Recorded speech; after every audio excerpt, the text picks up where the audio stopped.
Welcome to our Amud Yomi Shiur. Welcome to our Amud Yomi Shiur. Maseches, Bava, Metzia. We learn in Amud every day, and I welcome everybody here in Avos Shalom. And I ask you to be aware that we have started the Shiur. Thank you very much.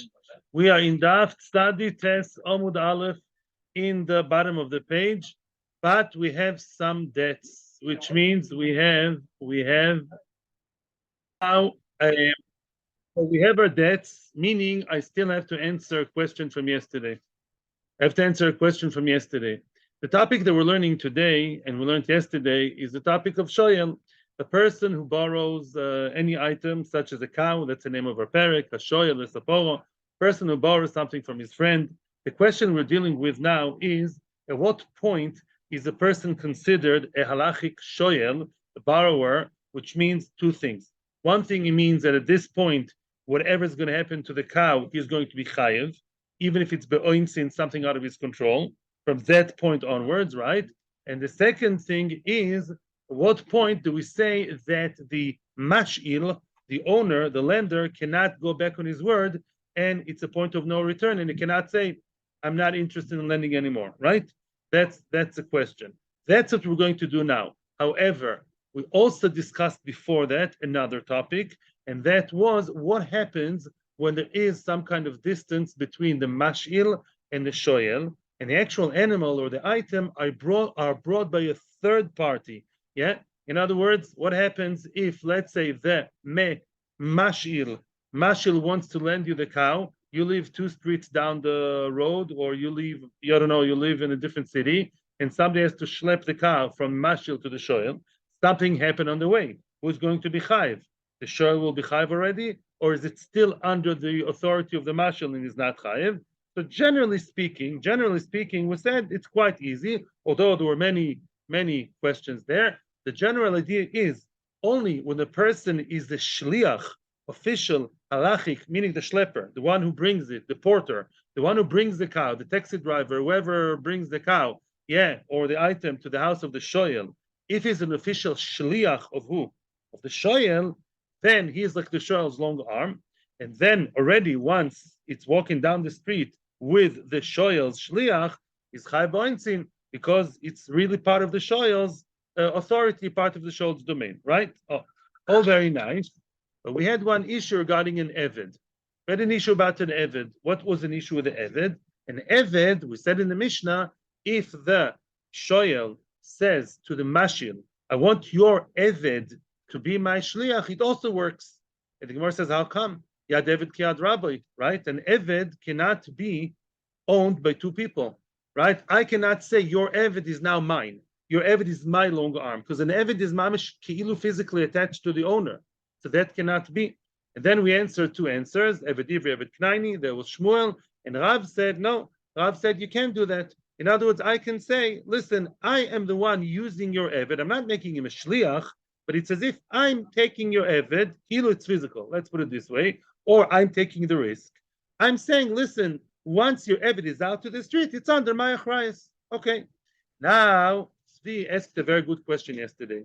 If I say to the mash'il or his people, you come to my house and bring me the animal, why isn't that called be'olav imoy? What's be'olav imoy? Be'olav imoy means that if you, the mash'il, if you do a service to the shoyel, thank you very much. If the mash'il does a service to the shoyel for the time of the sheila, then what's the halacha? Then the shoyel is potter. Why don't we say that if the mash'il is using if the shoyel is using any of the people of the mash'il, why don't we say that's called be'olav imoy? Of the mash'il doing a favor to him while at the time of the hash'ala. So my answer was, and it was a true answer before we get to Tosfos, in most cases it's not true, because it's not the mash'il that's doing you a favor. I am the shoyel. I'm using somebody that happens to be your son, happens to be your servant, happens to be your friend, your neighbor, your wife, whoever, and I'm asking them directly, come do a favor to me. They're not the owners, right? So the owner is not doing me a favor. However, your question is true when it comes to Eved. I want to read Tosfos inside, and everyone should read it with me. In honor of Yosef, who came back after a long time, we're going to read Tosfos inside, which we rarely do. Look at the third Tosfos on the top of the page, Tzadites Amud Aleph. Tzadites Amud Aleph, the third Tosfos from the top. Thank you, Yitzchok. V'omer kisha b'makel v'yitovoi. Frek the Tosfos, v'afal pi she'avdoi moilicho, lo havi she'elo b'bailim. Even though the slave, the Eved, is the one schlepping it, who does the Eved belong to? His owner, the Mashil. He doesn't just own him, he's mamish part of his body. So maybe that's called she'elo b'bailim. And we saw that in the previous sugya. We saw that if I am a mashil and I want to give you my car, my drill, my computer, and instead of me doing you a favor by doing something, ask my Eved to do a favor, according to one opinion we said, that's called she'elo b'bailim. It's as if my R made you a cup of coffee, my Eved made you a cup of coffee. And if I make you a cup of coffee while you're my shoyel, you're going to be potter. So why don't we say the same thing over here? Why don't we say over here, Ba'al of Imoy? Answers Tosfos. That concept that the Eved is the long arm of his master, I know, listen to the Geoinish Shechiluk of Tosfos, beautiful. Shenishal harav atzmoi imaporo. That case there, if you remember, I am the shoyel. I'm calling the Mashil, Mr. Mashil, my good friend. Can you lend me your cow? Sure. Listen, last time I plowed with a cow was 10 Gilgulim ago. I don't really know how to plow with a cow so well. Can you kind of come and help me and plow with the cow? Sure, I can. Oh, no, actually, I can't because I'm busy. I have a doctor's appointment today. So the Mashil, says I'm going to send my Eved instead of myself. Oh, then what's that called? What is that called? Yolavimoy. The Sholach, I'm continuing in Tosfos inside. The Sholach Avdoi Bimkoimoy. There, the one who was supposed to do the favor was who? The Mashil. He says, no, actually not. I'll send my Eved instead of me. Because the Eved there is instead of the Bailim, loy choshiv kebehema. The Eved is not like a behema. Soon we're going to understand what he means. Basically, the Eved, if the job was supposed to be done by the Mashil, and the Eved did what? Represented him. Instead of me saying to the guy, you're lending me now a drill, can you make me a cup of coffee? You know why? I would be potter b'ol avimoy. No, my Eved will make it a cup of coffee. He represents the Bailim. Eved is like the rabbi. Then we say b'ol avimoy. Then you're right. However, aval hocha over here, sheshoyles avdoi. No, over here it starts from the other direction. Over here, who's borrowing the Eved? Who's using the Eved? Who? The shoyel. Oh, the shoyel says, listen, lend me your cow. And lend me your Eved to schlep the cow. I want the whole chavilah. I want a package deal. I want an Eved and the cow. I want the cow to be schlepped by your Eved. Listen to Tosfos crescendo. Havile kishel shtei parois. It's as if you borrowed two cows. The avde kebento idami. An Eved belongs to the master like a cow belongs to the master. When it's a favor that was supposed to be done by the Bailim, and instead of the Bailim, the Mashil came his Eved, then Mr. Rabbi Rosen is right. And Chinami, then we say what? Over here, that's not the case. Over here, the Eved happens to belong to you. I am telling you, I want a cow, and I also want an Eved to schlep the cow. But the initiative started from me. The Odon was never supposed to schlep it. He's not schlepping it instead of the Odon. He's schlepping it as a second cow. He's wearing a different hat now, the Eved. And therefore, it's not called Bolavimoy because it's initiated from the Shoyel side and is being commissioned by the Shoyel. Therefore, it's not the Mashil doing a favor, and instead of the Mashil in new of him comes the Eved. The other way around it is. Therefore, it's not called Bolavimoy. The Mashil agreed to it. The Mashil show like that is Eved. True. The Mashil, so very good. And you tell me, yes. Send my Eved. Yeah. The Eved's not going to listen to you. The Eved's going to listen true, to me. It's true. My Eved. Very nice. But it's as if the Mashil says, listen, I'm letting you use my Eved. But it's not like I'm supposed to schlep it and it did instead of me. I'm Metzia es Yodai. I'm removing my hand from the Eved. Okay, take him. But the one who initiated the move, the one who's moving the Eved around, as you nicely said yesterday, is the Shoyel. So it's a Shoyel job. Now we're at the end of the Amud. Okay? At the end of the Amud, we are now towards the end of the line, towards the end of the page. Doma oblozo, upliga do oblozo. Yeah, we are now 5 lines or so from the bottom of the page. The discussion was, when do we say that the she'ela begins regarding what? Regarding the Bailim being unable to revoke and go back on his word. We already saw 2 opinions. Opinion number 1 is Rav Huna. Rav Huna said it only starts when the shoyel really uses the item. Only when the shoyel uses the item for the first time, you borrowed an X from your friend because you're a woodcutter. The first time you chopped the wood, puff, then what? That's the point of no return. And now the mashil cannot go back on his word. Very nice. That was opinion number one. Opinion number two was who? Was Rav Ami. Rav Ami said, no. Once there's Meshicha, mi de oraisa. Rav Ami says, once I'm the shoyel, yeah, in this case, and I pulled the X or whatever, that's called what? Point of no return. The mashil cannot say, actually not. No, too late. Now, the third opinion, upliga de Rablozo, meaning Rav Huna also argues on Rablozo, the Omer Rablozo, I'm reading inside now, finally we're starting the Shiur, kederch shetiknu meshicha belokuchois, kach tiknu meshicha b'shoimrim, which means, the word tiknu sounds to you like what? The Raisa or the Rabbanon? The Rabbanon. Oh, so that's the third opinion. The Tosas Rashi makes a very nice sikum. Rav Huna says meshicha means nothing regarding him revoking. Rabbi Ami holds it the Raisa, and Rabbi Lozo thinks it's the Rabbanon. Rabbi Lozo says, just like a regular buyer, a regular koine, a purchaser, when does the purchaser buy me the Raisa? By what? Cash, geld. Rabbanon said, no, kinyan meshicha is the kinyan, the only kinyan meshicha works, right? Says Rabbi Lozo, just like the Matakin for what? For kinyan, so too for sheila. Sheila midarabanon is only by Meshicha. Toises points out something very, very important. I thought I would read it inside. I don't know if we have time. Toises points out something very important. Let's start the Toises. The last Toises of the page, I want to see at least the beginning of Toises. Says Toises, regarding what are you saying that Meshicha applies to Shoimrim? The last Toises in the page, the beginning of the Toises.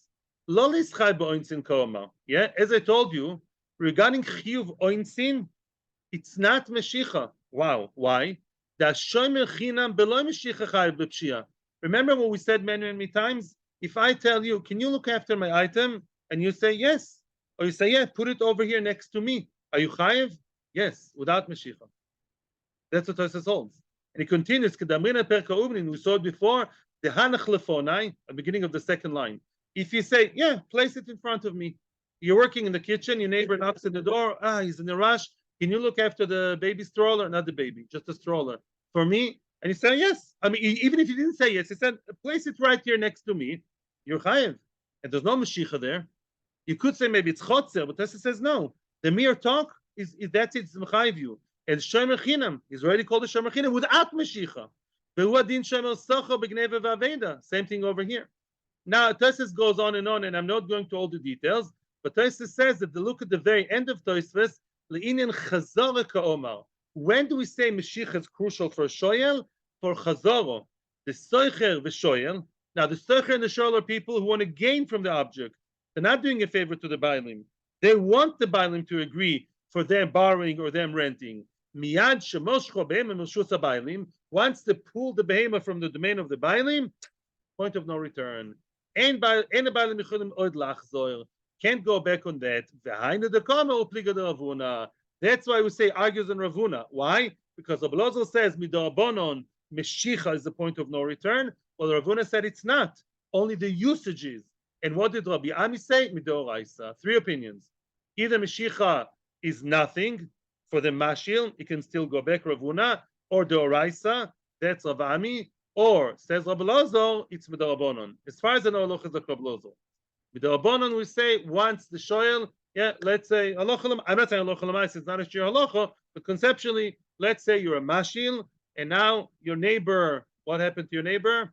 He borrowed your hammer. We'll change your drill for a hammer for a change. And 2 seconds after he pulled it from your reshus, your yetzer hara got the better of you.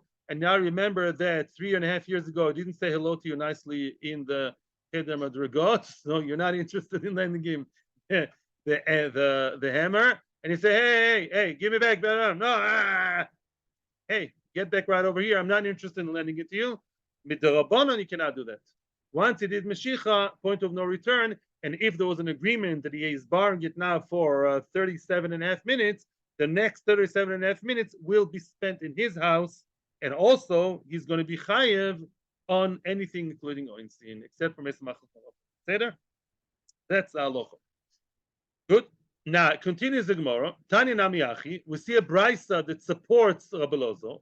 Keshem shetiknu Mashiach belakuchos, just like Rabbanon established that Mashiach works for lakuchos, and that's a crucial point. Kach tiknu Mashiach b'shoimrim. So too there are metaken that for shoimrim, which shoimrim? For shoyel and shomer sochor. Again, I don't know if I explained it well enough before. You realize that by shomer there are two groups. There are people who do a favor to the owner, and there are people that the owner does a favor to them. Get what I'm saying? Here we're talking about people who benefit from having the item, the shoyel and the socher. I want the rented cow. I want the borrowed car, right? I want them. So that the corner was, when is it that I can tell the guy, you cannot go back on your words to the mashil when there's mashiach? When it comes to the responsibility of shomachin and shomer socher to be responsible, that's not mashiach. That's what they said yes, and they said put it in my domain. Now continues the brisa. Ukeshem shekarka niknes bekesef u'bushtar u'bechazoko. Just like a land is acquired, Mishnah and Kiddushin, yeah, Daf Chavov around there. Yeah, what does it say there? What are the three ways? One is koine karka, guys. That's halacha l'maaseh 2023. How does one buy a land? Not with what?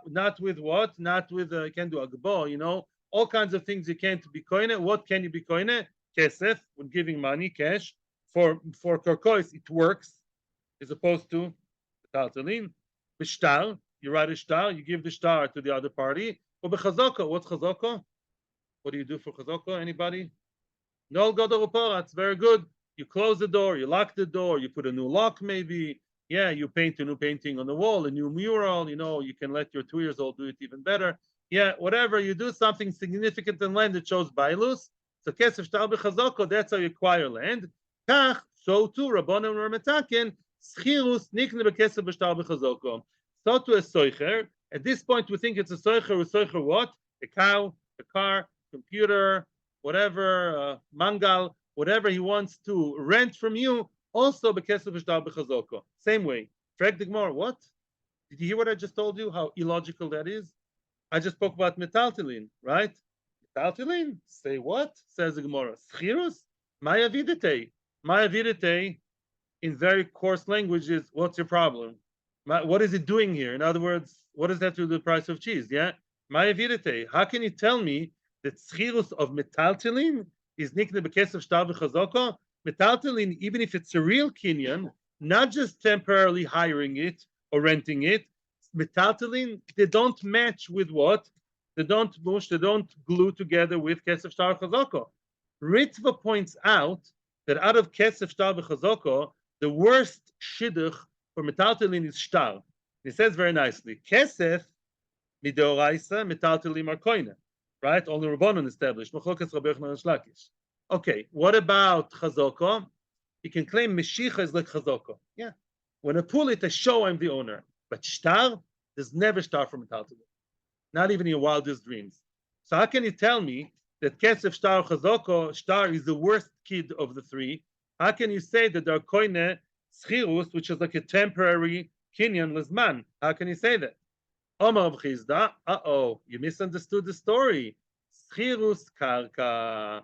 We're talking here about a person. This is Nagia Lamaisa, a person who's renting an apartment. Not exactly science fiction. People rent apartments and properties all over the world all the time. So you have to know the halacha.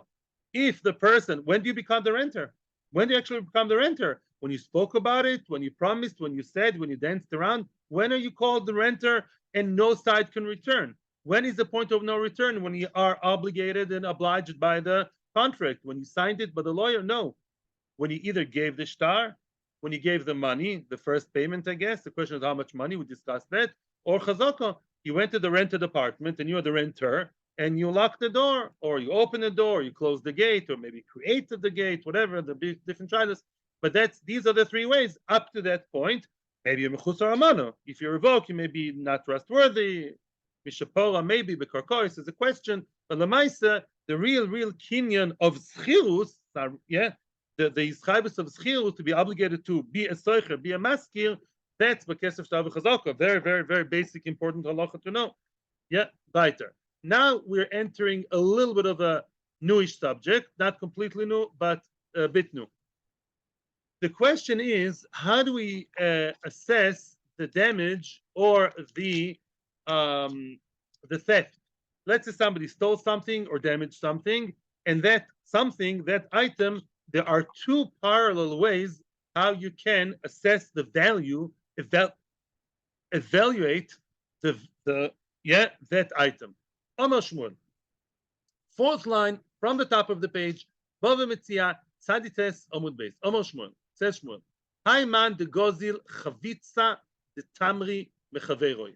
A person stole from his friend a chavitza of tamri.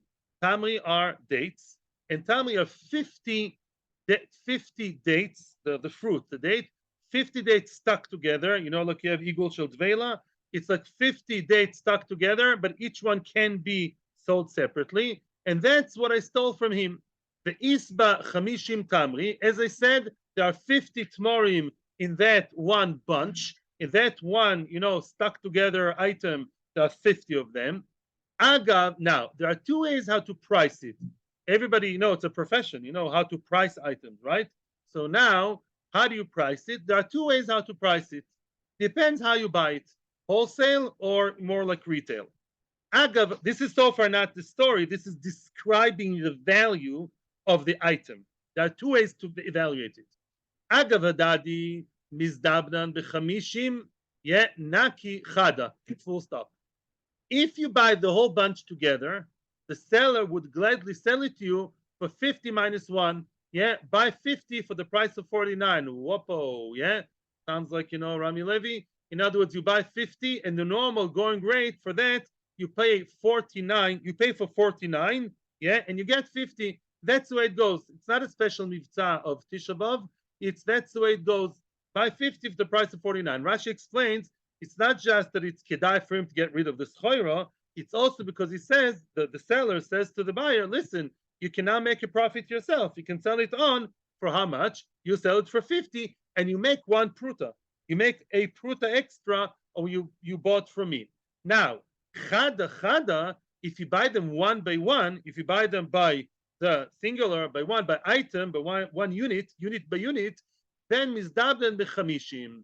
Then you sell them by 50. In other words, each one is worth one pruta. You want to buy 1, 2, 3, 40. You want to buy one by one are worth one pruta. If you buy more like wholesale, the entire 50, then you get them for 49. That makes sense, business sense in many ways. That's a reality. It's not Shmuel telling us what to do. Let's say there is such an item. Together, it's sold for 49. If you buy one by one, even the entire thing, you buy one. At the end of the day, you'll end up making 50. Okay, so now, who did he steal it from? Now, he stole that item that has double face value. He bought it from the same guy, and the same guy sells it sometimes 50, sometimes 49, Let's say the thief, the Ganev, came and he stole it. Lehediot, if he stole it from a hediot, from a regular guy, you and me, a regular Joe Schmo, Mishalem, Chamishim Naki Chada. You pay 50, what's Naki? Minus. You pay 50 minus 1, meaning 49. What? You pay less. What's the problem? No, Hedit is not supposed to. No, sorry. Hedit is supposed to Hekdish. Hedit is not a business term. No. Sorry, no. That's it. Hedit, a regular guy, Joshua, which is not Hekdish, a regular nice Jewish boy, he pays 49. Lehekdish, if he stole it from Hekdish, let's say the guy is a Gizbar, of Hekdish, is the treasurer of Hekdish. He sells it and it's all holy and the money will go to Hekdish. Then Mishalim Chamishim Bechum Shayu. Oh, let's assume it was Me'ila. In other words, when he stole it from him, he did not know that it was Hekdish. When you take something from the domain of Hekdish, automatically, by mistake means you know what you're doing, you know you're a thief, but you don't know that it's Me'ila, meaning you don't know it belongs to Hekdish. You thought these are regular dates. There was no sign he wear Hekdish. Otherwise, you wouldn't have stolen it. You only steal from regular people, not from Hekdish. You're a nice frum boy. And then what? So now, what do you have to pay? There are two chumras. First of all, the way you evaluate it is 50. You look all of a sudden at the higher price, plus chum shayu. Why do you have to pay choimish? Meila. Meila, you pay choimish. What's choimish? A fifth extra, which is really a fourth. Yeah. Mashe'en ken comes now a third one, a third case. Mashe'en ken b'mazik delo mishalem chumsha. That's stam another interesting halacha. What happens if the item is what? Is hekdesh, but I did not steal it, I did not eat it, I just damaged it. I damaged it. I took all the 50 dates and from some funny reason threw them down the toilet. I soiled them in the ground. Says the Rambam says even more. I ate them achila gasa. I was super full, yeah, and I ate them. Stam is an extra, which means I was not nehene from them. Says the halacha, mazik lo mishalem chumsha. A person who damages big chiddush, a person who damages hekdesh, meaning he did not steal it or have hano from it, such as nice food or going to see later other forms of hano, his time damaged it. He was mashchis, he destroyed it. A person who destroys in a non-destructive way, non-constructive way, something belonging to hekdesh does not pay choimish. Toysa says even more in the midoraisa, it doesn't have to pay anything. Only a mazik says Toysa, midoraisa doesn't have to pay hekdesh. Why? It says because ish re'ehu. It says the word re'ehu regarding nezikin. Hekdesh is not your friend. In any event, both Rashi and Tosis agree you don't pay the extra choimish if you mazik the hekdesh. The Omar Mal, we have a pasuk for that. Ish ki yoichal kodesh. If a man eats kodesh, which relates to truma, and from truma we learn to hekdesh, something belonging to Beis Hamikdash. If you eat the kodesh, either truma or Beis Hamikdash food, then you have to pay what? Pay. First of all, pay. Plus a choimish. Rat lemazik. A mazik, if you did not eat it in a normal fashion, you either overate achila gasa, it's not called achila. You stam chewing it. Or you stam, I don't know, you play the game with it. Some foolish teenager, he took all these dates of hekdesh, not knowing it's hekdesh, and he played the game on the beach of stam baltashchis, throwing them in the dust, yeah, in the sand. He's not enjoying physically eating. So, midorais, I don't know, the halacha is he doesn't have to pay the fifth, the extra fifth, he only pays the basic. That point is just in parentheses. The main point we have to remember, is we said a minute ago in the past move, and that is, again, let's remember the case. There's one guy standing in the market, okay, and he's selling something that has two values. Yeah, if you pay him for the whole thing together, I'm getting rid of the whole thing together, whoopo, I'll give it for 49. You buy it one by one, you're driving me crazy, one by one, then I'll give you one per pruta, altogether 50. And what did we say? Somebody stole it. No damage here. Somebody stole it in order to eat. He stole it. Then what? If you steal from a regular hediot guy, a regular seller, regular Jew, you pay how much? You pay 49. You look at the lower price. And if it's hekdesh, we treat more b'kedusha, b'kovod, b'chulei. Hekdesh, meaning you didn't know it's hekdesh, but it was. That stall in the market was hekdesh's stand, and it's hekdesh, it's holier. And then you have to pay 50. Okay. Maskif la Rabbi Abaye. Rabbi Abaye is asking the question in an unexpected way. By the way, it's Beivai, as you know. It's not, with all due respect to our beautiful Rosh Hashanah, it's Maskif la Rabbi Beivai. The Achronim at the beginning of Brochus already said Beivai. Maskif la Rabbi Beivai. Right. Let's continue. Maskif la Rabbi Abaye. Lehediot amay mishalem 50 naki chada. Yeah, a hediot. Why should you pay him 49? Why? Why should a hediot lose and you assess the damage, the theft, by paying him 50 minus 1? Namely, the owner, the victim, yeah, that was stolen from, he can tell the thief, "Ano me chada chada I could have sold them, would sold them how much? Chada chada." One by one, right? And I would have made very nice, jolly 50. So you stole 50. Just like by hekdesh, you say 50. I realize I'm not hekdesh, I'm simple Jew. But so what? Why do you give me the lower estimate and not the higher estimate? Who told you? I would have sold them one by one. Are you a prophet? Yeah, I would maybe tomorrow sell them one by one. I would have made 50 and made me lose 50. Pay me 50. Answers the Gemara. And here we are going back to Bavekame, Akoines, Daf Nun Hey till Daf Nun Tes. Omar Avuna Breder of Yoshua. Says the following, and soon we're going to explain and translate. Shamin beis sa beoisa sode. Okay, that's all story. Shamin beis sa beoisa sode means as follows. Let's say a person, I'm taking back to Bava Kama now, it's always good to do Chazorah, and it's nice to see all the three Bavas are intertwined. What happens if your animal, yeah, tell me the halacha, please tell me the halacha if you don't mind. Yeah, let's see, test you on Bava Kama. What happens if your cow, of course you have a cow, walking down the street and then you're going to Moshav Ben Azmanim, you're going to a Moshav with your cow, and then the cow starts, going the wrong way around. You should have looked after it and you didn't. You're reading your, I don't know, online newspaper. Your own cow, yeah, went to someone else's field and had a very nice lunch. It had the whole patch of nice tomatoes or tomatoes, one of the two. Yeah, so now it had one, let's say meter by meter of what? Shetach area full of tomatoes, and the animal had a very hearty meal. So they have to pay him or not? Yes, you do. You do have to pay him. That's yes, because it says in the Torah, Parshas Mishpatim, yeah, yeah, v'shilachas be'iroi u'bir b'sde'acher shen v'regel, shen mouth, tooth, meaning if your animal benefited and ate from what someone else's field, and he should have known better, you do have to pay. The question is maybe we meant how much. Meitav is the way you pay him. You have to pay him from the best of your lens. But how do you assess the damage? The area of it. Ooh, nice. Oh, there are three ways to assess it. One way to assess the loss, that person, you ate, no, you didn't eat actually, your cow ate, let's say, I'm using modern terms, let's say 1 meter by 1 meter of really high, classy 5-star tomatoes that are going to be exported to, I don't know, the fanciest country. Now, these tomatoes, if you just assess them, it's going to be a lot of money. You can also assess the damage vis-a-vis in light of, relatively to the entire field. That guy in the Moshav, Wopa, he has acres of what?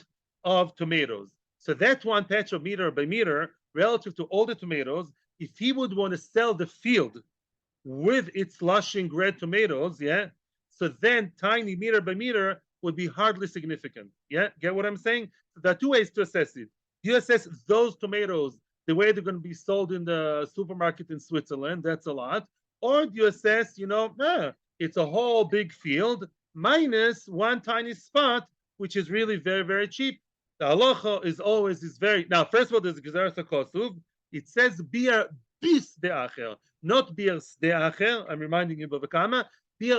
What's bis de? You should assess the tomatoes, the potatoes, the corn, whatever, bis de, relative to the big picture. Wait. However, please turn off the phones. Thank you. And that is, what do? You go with the magic number of halacha called 60. Take the meter by meter, but that's machlokes rishonim, but that's what Shulchan Aruch says. Take meter by meter times 60, meaning take one area of the huge field, take that as your starting point, and assess if anybody would have to buy 60 meters of the field, how much of a difference is the lack of 1 meter by meter make to that? Get what I'm saying? So you don't just focus with your lens in a very midas hadin way, just those tomatoes. It's very expensive. To sell them in the market one by one, show the chesef dissolve. And if to assess them by acres and acres, it's hardly noticeable. It's a peck. So we say somewhere in the middle, halacha is always balanced. Take 60. And now let me translate. Shamin beisa'a be'oisa sode. Beisa'a means, let's say it was 1 saw, you take saw times 60 in that field. So what does that tell me? You see that the Torah itself, unless we talk about Hekdesh, the Torah itself is being quite forgiving, not completely forgiving. Of course, the mazik has to pay, but you see that the way you assess the nezek is not all the way midas hadin. Over there were 3 ways to assess it. We go by the relatively more lenient way. So too here, when someone stole those bunch of dates, there are 2 ways to assess them, higher and lower. We're being considerative, and we say you go for the lower way, the more lenient way of assessing it. It's not exactly the same, and Tosfos also says it's not exactly the same. This is karka, this is metaltalin, this is gneva, this is mazik, but the spirit of the law we see over here that we're trying to be makel with the mazik or the ganim. Yeah, that's it. Shamin based that's none. So far, so good. Frag the Gemara, wait a second. Lememra, one more idea we see over here, concept. Lememra, are you trying to tell me? Can we hear from this? Can we derive from here the Sovel Shmuel din Hedyot Lav Kedin Gavo Adami? Can we derive over here that what? That a Hedyot is not like Gavoa? And by the way, you guys yesterday asked the question, I brushed you off too quickly. Yeah, like we saw by Me'ila. You see, sometimes we see, like we saw by Me'ila for the Shoyel, Me'ila, which is Hekdesh, and regular Ben Odom L'Chavero of Hedyot, has the same halacha. Here we see it's not like that. We see that Hedyot is judged more favorably than for Gavoa. Is that so? Vatnan. Let me show you a Mishnah that seems to show that Hekdesh is actually the same as Hedyot. Over here, you're telling me what? Again, let's summarize. Let's go back. It's the same kind of bunch of what? Of dates. If I stole it from a regular Joe Schmo Bo, nice Jewish boy, then what? Hedyot? What do I say? How much? 49. Because it can be sold for 49. Many people do. Wholesale 49. Next door, I steal it from, who did I steal it from? Mr. Hekdesh guy, not knowing. Same thing, same date, same everything. But of Hekdesh, I pay 50. Okay, I could hear that Hekdesh is treated more b'chumrah. Yeah, but now, says the Gemara, I'll prove to you that Shmuel actually in a different area in Halacha does compare the chumrah of Hekdesh to the chumrah. He wants to apply the same chumrah to Dinei Hedyot. Before we continue, I'm going to work it the wrong way around now on purpose. I have to give you an introduction, the famous Halacha of Vekama, the Chofam of the baseball. We all know, we all familiar with the term, often misused term actually. Zen enev v'zel choser. We do have to get an introduction here. Zen enev v'zel choser. So let's say a person lo aleinu is nowhere to live. Could be a rich guy, just happens to be came to town where all the hotels are closed and he's just looking for a place to be. Okay, he's a person who needs a place to be and he's willing to what? Pay money for rent. Nobody wants to rent for him. He didn't find a place to hide for the night. Okay. And you know what? By fluke of luck, Baruch Hashem, he found his friend's apartment, or not exactly his friend. He found someone's apartment, and that apartment, that someone's flat, someone's house, is what? Is really not out to be rented.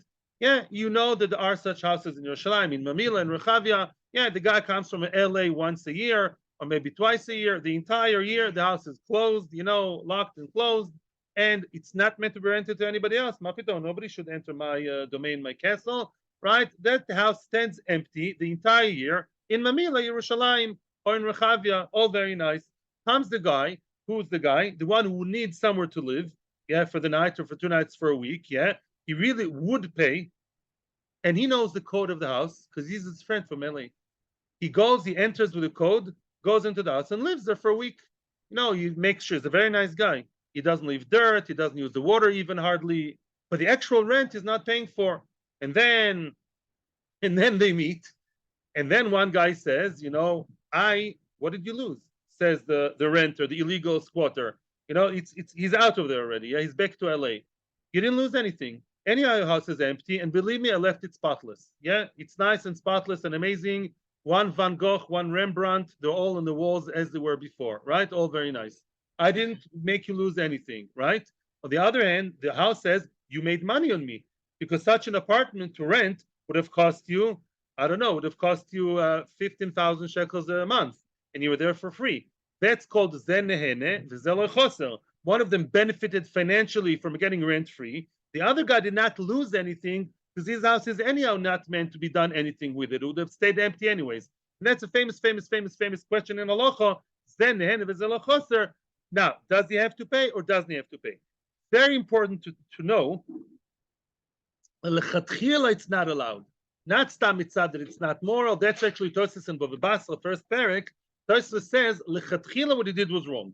He was supposed to pick up the phone and ask the question and probably have to pay 50,000 shekels, maybe or not. Yeah, lechatchila to go to his place is not allowed. A lot of people don't know that. They say Zenav Zelachotzer Potter, so they can just take whatever I want if he's not losing. It's not true. Lechatchila, there's no heter to go to his domain, to his house, and use it. The whole question is b'di'evid, okay? So far, so good. Yofi. Says the Mishnah. Now we're going to compare a case of hekdesh to the case that I just described to you from Zden Enev Ezelochoso, of that house where one's gaining and one is not losing. So now, that none. Notal even okoiro mehekdesh, loy moal. I'm saving you now a lot of work, and I'll tell you like this. A person who is the treasurer, that treasurer, that treasurer in his house, he keeps hekdesh items, he keeps stones of hekdesh, let's say it's a brick, or he has pieces of wood, logs of wood of hekdesh, because he's a treasurer, he's a nice, trustworthy guy. It's in his house in Yerushalayim, let's say, and he's keeping it for hekdesh. Now he picked it up, forgetting that it belongs to hekdesh, but all he did was hagbo. Now, usually hagbo means it's a kinyan. Here, there's no kinyan, there's no me'ilah, because anyhow it's in his house, because he's both his own person, it's his own house, and he's also the ambassador of hekdesh. So as long as he just did kinyan of hagbo, was megbiah, nothing really happened. Because what's the difference? Anyhow, whatever is in your domain belongs to hekdesh, and you are representing hekdesh, so far nothing happened. Now, I want you to remember what I told you yesterday. There are two ways to be moyel. More generally, there are two ways. Either you move the hekdesh item from one domain to another in a legal way, right? Like we saw yesterday, you lend it, you stole it, you gave it, right? Or you use it, you benefit from it, right? If I ate something of hekdesh, yummy, I didn't move it to anybody else. I'm the gizbar. I'm the gizbar. I'm the treasurer. There was a very nice, delicious apple belonging to hekdesh. I forgot that it's hekdesh. I'm over me'ilah. I have to pay this plus chomish plus korban. Okay. Now let's continue. Let's say that gizbar gave what? One brick of hekdesh, one log of wood of hekdesh, a beam of hekdesh. He gave it to his friend. Proper giving. Here's a gift to your birthday. All b'shoigig. Me'ilah is only b'shoigig. Me'ilah b'mezid is mechlokes tanoim. Leave us alone from that sorrow. We have enough on our plate. All shoigig. And again, as I said before, shoigig means he knows what he's doing, but he doesn't know that it's hekdesh. He's aware that he's giving. He's the absolutely same guy. He doesn't know it's hekdesh. That's called shoigig. Like in Shabbos. You know what you're doing, you don't know it's Shabbos. Nosna l'chaveo. He gave that item of hekdesh, the brick or the wood or anything, to his friend. Hu moal. He's moyel. Who's moyel? The giver.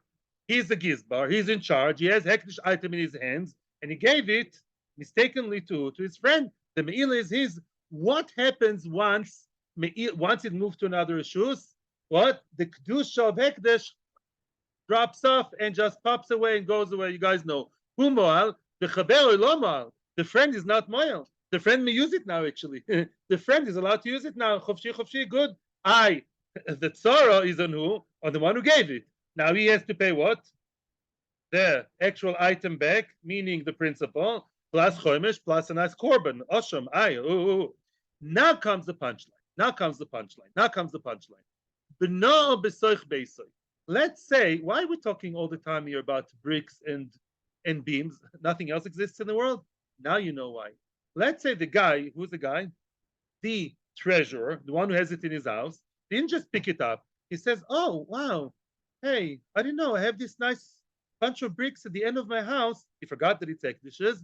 You know what? I don't have to now stuff my skylight. That's the example Rashi brings.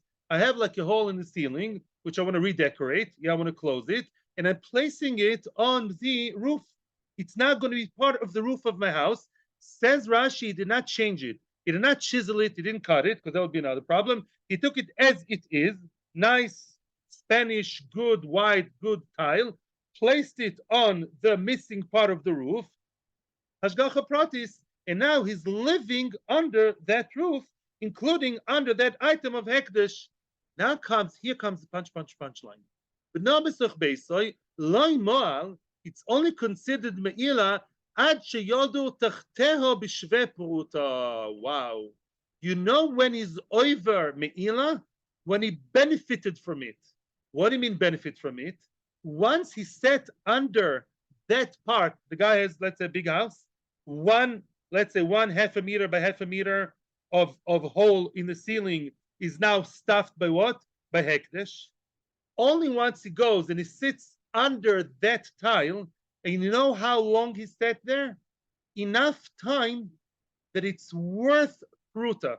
Meaning, when you live in your house, you have to thank Hashem every second. Why? Because you're living in your house and you're earning money all the time. True. Let's say you live in your house for 30 days. You live in a house for 30 days, right? Okay, good. Now, how much is, let's say it's 30,000 shekels a month to live in that place? A nice house in Yerushalayim, yeah? So every day you're there is 1,000 shekels, right? 30 days, 1,000 shekels. Every minute is worth, I don't know, it's 1 shekel, let's say. So every minute of the day of you living there is actually worth a shekel.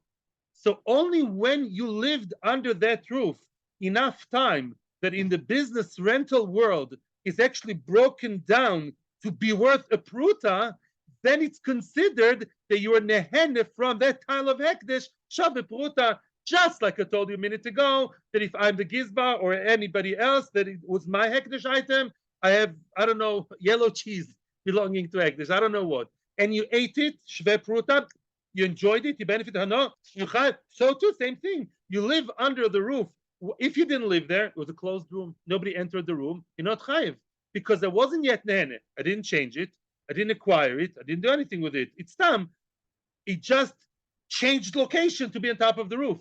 But once I went into that room, put on the mazgan, cup of coffee, Shane Gemara, and I'm living under that piece of roof belonging to Ekdesh.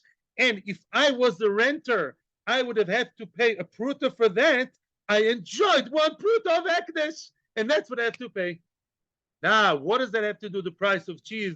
Or to be exact, what does it have to do with our story of Zen and Evzel Chosel? See what the Gemara says. The Yosef Rabbi Abba Kamed Rabbi Yochanan. Rabbi Abba sat in front of Rabbi Yochanan. The Yosef Akomer Mishmei the Shmuel, and he quoted Shmuel as saying, remember, who's the star of the show now? Shmuel. What did Shmuel say before? That Hekdesh and Hediot are not the same. Hekdesh is more severe than what? Than Hediot. But listen to what Shmuel says. Zois oimeres, meaning from this halacha, that halacha actually, I saw you're a bit surprised when I said that, right? It's not how Stam, a regular Joe Schmo would think that every second under the roof is actually worth pruta. It's like it's an interesting way of looking at it, but it's not mucha, right? It's a chiddush. The chiddush, the halacha breaks down the living under the item, right, as shove pruta. Zois oimeres, from the way that halacha views it, from here, I can derive the halacha. Hadar bechatzar chavero shalom idaito. A person who lives in the chatzar of who? Of his friend, without his knowledge or consent, but the friend is not losing anything. The friend has the apartment empty for 2 years. He's coming from LA in 2 years' time, and I am benefiting because I would have paid 15,000. What's the halacha? From here we can see. From here we can see that you have to pay him. Why is it that you have to pay him? Oh, now we're getting to the depth of it. Forget about all the balabatish shtusim of being nice and not being nice. Let's speak now lomdis. The question was then as the chosers as follows. Listen to the very, very simple way. Listen to me, because Baruch Hashem, Baruch Hashem, Baruch Hashem. When you say, why do let's look at the world for a minute from the eyes of a 5 years old. Your 4 years old would say, why does dad and mommy have to pay for living in the house?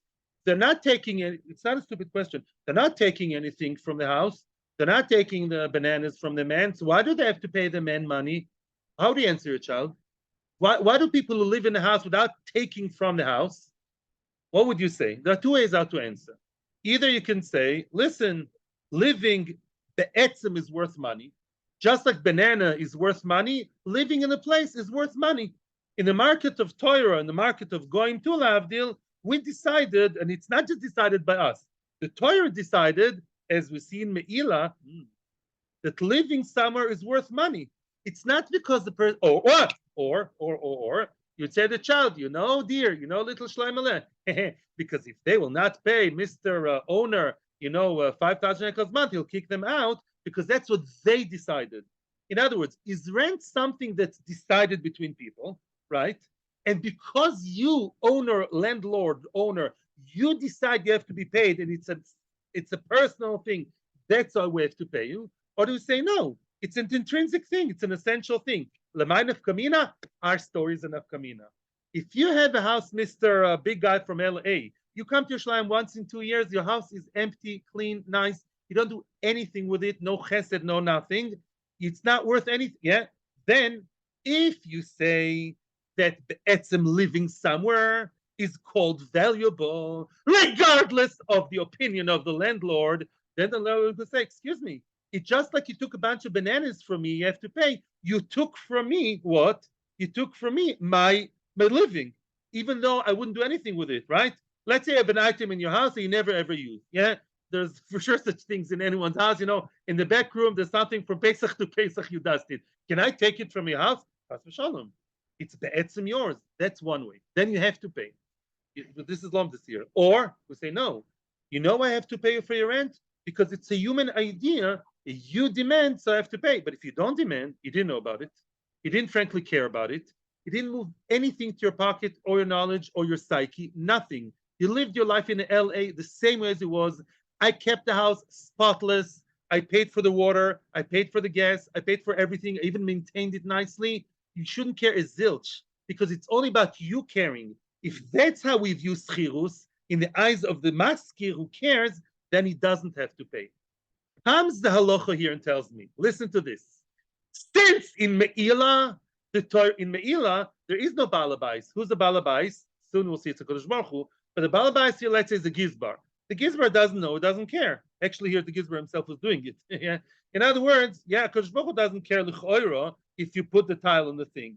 And yet we say that what? You have to pay Me'ila for living under that tile. Oh, so from here we see that the Torah views living somewhere not as a human agreement, not a social idea or societal idea. It's really just as of itself. Just like the etzem, it's worth money for Hekdesh, and Hekdesh frankly doesn't care. So too, if Reuven and Shimon in LA doesn't know, Reuven still has to pay him. So l'choira, Shmuel is wrong. Shmuel contradicts himself l'choira. Why? Over here we see that just like by Hekdesh, we do copy and paste the concept of Hekdesh, of living worth money, to Ben Adam L'Chavera, to Hedyot worth money. And the same Chumrah applies to Hedyot, so Zed and Nevezal has to pay. And why over here did he say, but a bunch of grapes or a bunch of dates, why did he say that we don't learn one from the other? And we say Hekdesh is more Chumrah than Hedyot. What's the difference? Some people learn it, some they don't. Shmuel regretted what he said over there. The story of what? Of Zden and Nevezal Choser, the Hekdesh living under the roof of Hekdesh, tantamount to living under my friend's house, which doesn't care and doesn't know. He regretted from that. He changed his mind. The real Shmuel is the Shmuel who does not compare Hekdesh to Hedyot, and the wrong Shmuel, the Shmuel that regretted what he said, is over there. Frag the Gemara, listen, it's very nice to want to make Shmuel fit and reconcile. Who told you? Who told you that Shmuel regretted one sentence more than the other? Maybe Shmuel actually regretted what he said over here, and over here he differentiated Hekdesh. Maybe really the real Shmuel is the one who wants to compare Hekdesh to Hedyot. Now we come to the real punchline. Now comes real fun. Answers Gemara, no, you can't say that. We're not just picking and choosing. We're using logic over here. Surely he regretted what he said regarding Hekdesh being compared living under Hekdesh roof. It shall not be compared to living under someone's house. Why? Hekdesh shaloi midas, Hedyot midas dami. Very good. Let me explain this. There's a very big difference between Hekdesh shaloi midas. Hekdesh without knowledge of Hekdesh is like Hedyot that does know and does care. Let me explain to you. First of all, the Rishonim, I'm explaining this based on the Ritva, yeah, as I usually do. As I told you before, let's say the person from LA wrote a big sign on the door. I am only here once in 2 years, yeah, and this house is empty and useless, yeah, and I hereby declare that, big red letters with a nice skull in the corner, yeah, I do not let anyone come in here, and I am makpid, and I do not let you in, and this is worth money, right? Meaning, he's not renting it to other people, but he told you quite clearly, no, my land is out of bounds. Is he allowed now to go in? No. Anyhow, no. And for sure, he'd have to pay. Because now he made it clear that this is, although I don't rent it, but if you do stay here, you should jolly well pay me through your nose. Now, Hekdesh is like that. Hekdesh is, HaKadosh Baruch Hu always knows who's the owner of Hekdesh. HaKadosh Baruch Hu. The Gizra is now the owner. He works for Hashem. Lucky him. But the Hedyot is the Hedyot. Lahavdil, but the Hekdesh, it's Kadosh Baruch Hu. If a Kadosh Baruch Hu says, listen, I know what you're doing all the time. I see you all the time. And I said, Me'ilah. When Hashem established the concept of Me'ilah, what does he really say? I don't allow you, what? Hands off. And if you jolly touch my thing of Hekdesh, you should pay through your nose, the whole thing, plus Chomish, plus Osham. So that's what you should compare it to. The comparison was wrong. That's why when you live under the roof of one tile of Hekdesh, which just about blocks your sun off your head, and that's worth pruta, that's because Kodesh Baruch Hu decided. It's not comparable to the guy who left it unclear, left to LA, left his house empty, and maybe even half open. It's not so clear if he's makpid or not makpid, because nobody is supposed to rent it anyways. That's not to be compared. Mimele, if anything, you should compare to Hedyot Midas. It's compared to the Hedyot that does care and does tell you, listen, I'm not renting it maybe, but I'm definitely makpid and taking umbrage if you touch my apartment. That's the comparison. But that's not the comparison. No, means the guy didn't know, and we don't even know whether he cared. But the case for HaKadosh Baruch Hu knows and cares. Shkayach. So therefore the comparison is wrong. But emes is that but to compare Hekdesh to Hedyot is wrong. And that's why the right version of Shmuel is over here. When somebody stole a bunch of fruit from a Hedyot, he pays 49. When he was from the Hedyot, it's 50. From Hekdesh, it's 50. Hedyot is 49. Hekdesh is 50 because Hekdesh is always regarded with more reverence, and therefore there is a point in what you said yesterday that we treat Hekdesh more b'chumrah. Very nice. May we all see Mashiach very soon, be experiencing the Gula Shlema, no more fasting, no more crying, no more demonstrations, no more Merid b'malchus shamayim, all simcha be'ezos Hashem b'Yerushalayim habenuyo. See you, whatever happens, hopefully Mashiach comes, but see you on Sunday, whatever happens. Sunday, 9:25. Hatzlocha Rabba.